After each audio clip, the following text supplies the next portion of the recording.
Let's see this question. The question says that answer each of the following question either in one word or one sentence as per requirement of the question. Write whether 2 root 45 plus 3 root 20 by 2 root 5 on simplification gives a rational or an irrational number. So बच्चों इस question में जो की concept use होने वाला है वो है number 1 concept related to rational number and irrational number.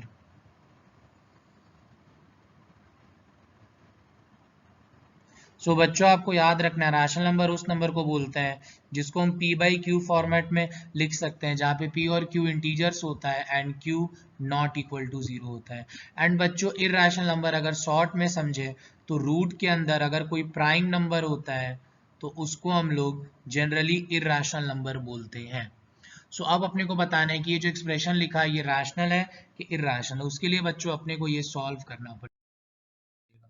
So now we can write 2 root 45 plus 3 root 20 divided by 2 root 5.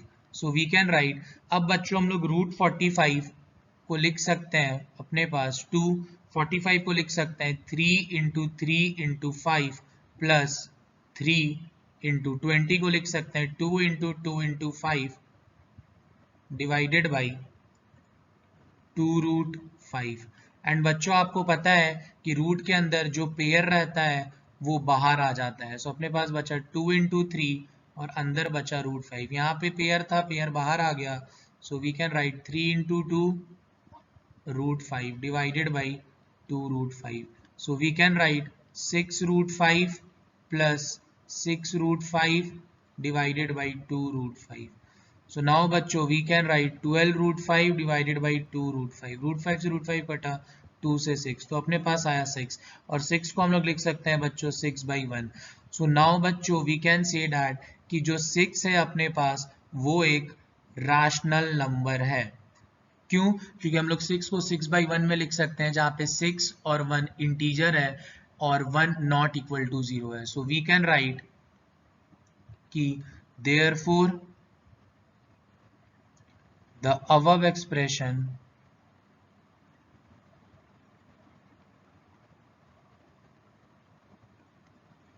is a rational number.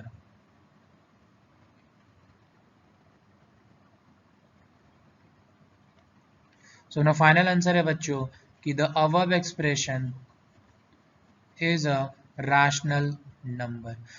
अगर बच्चों आपको ये कंफ्यूजन आ रहा है कि यहाँ पे मैंने रूट 45 को 3 इंटू 5 कैसे लिखा, तो मैंने 45 को प्राइम फैक्टराइजेशन मेथड किया एंड 20 को प्राइम फैक्टराइजेशन मेथड किया तो मैंने उस फॉर्मेट से इसको निकाला है। सो अगर आपको कंफ्यूजन है सो मैं यहाँ पे छोटा सा बना देता हूँ कि 45 3 15 3 5 देन 5 1। सो बच्चों आप देख सकते हैं 45 को लिख सकते हैं 3 इंटू 3 इंटू 5 इंटू 1 एंड 20 को भी हम लोग ऐसे ही सेम लिख सकते हैं बच्चों की 2 10 2 5 देन 5 1। सो आप देख सकते हैं बच्चों कि यहाँ पे मैंने 20 को भी कैसे प्राइम फैक्टर के फॉर्म में लिखे, that is 20 is equal to 2 into 2 into 5 into 1। Hope you guys understood it well. Best of luck. Thank you.